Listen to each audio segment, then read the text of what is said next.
In 1989, New Zealand tried something new with its young offenders. No other country had tried it. It wrote a law with one main purpose: keep children out of courts and out of institutions. That single choice still shapes everything about youth justice here. It explains who never appears before a judge. It also explains who does end up locked up. A very small group holding the hardest cases in the country. The law is worth knowing by name. The Children, Young Persons and Their Families Act was passed in 1989. In 2017, it was renamed the Oranga Tamariki Act. Its most famous invention is the Family Group Conference. The idea is simple, and it was radical at the time. Instead of a judge deciding alone, people sit in a room together.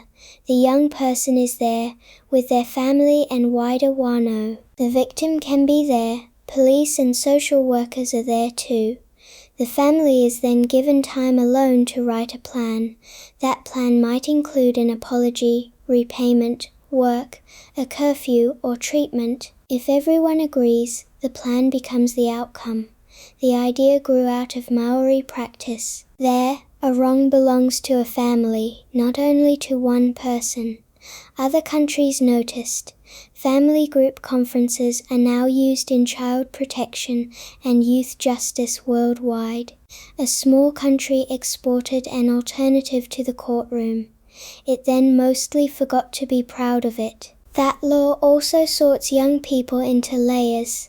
A child under 10 cannot be convicted of an offence in New Zealand. Between 10 and 13, a person is treated as a child. The response there is mainly protective. From 14 to 16, a person is a young person, and the youth court applies. Since 2019, most 17-year-olds are included in that group as well. Above all of that sits one habit. Around 6 in every 10 youth cases reach neither a conference nor a court.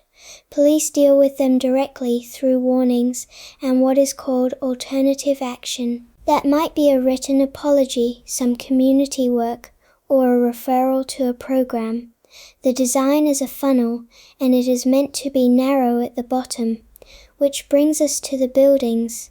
New Zealand runs 5 youth justice residences for the whole country. Korowai Manaaki and Wakataka Pokai are in South Auckland. Te Maioha o Parikarangi is in Rotorua. Te Aururi a Te Tonga is in Palmerston North.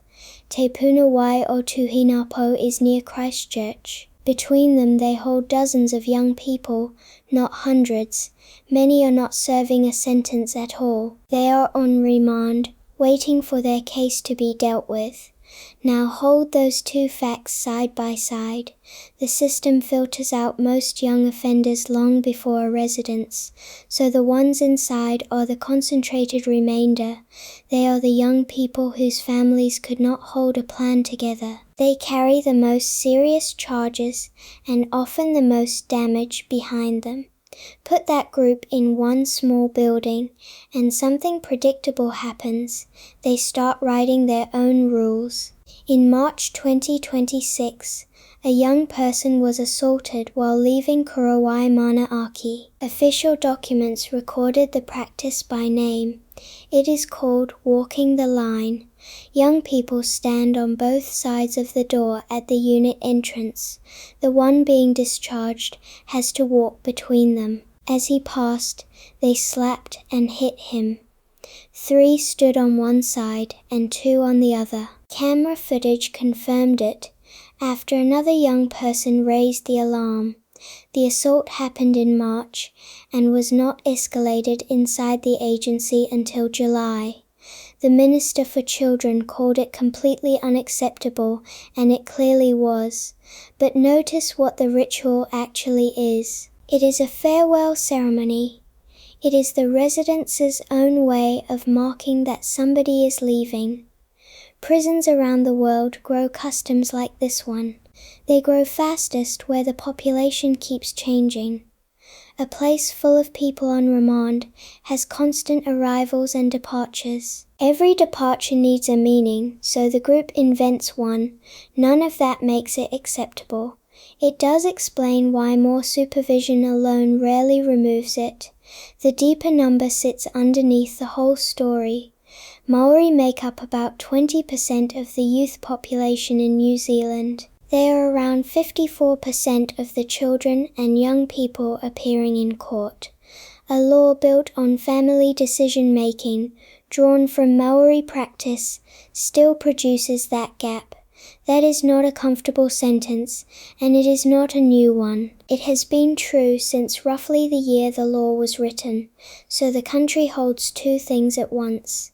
New Zealand invented one of the gentlest youth justice systems in the world.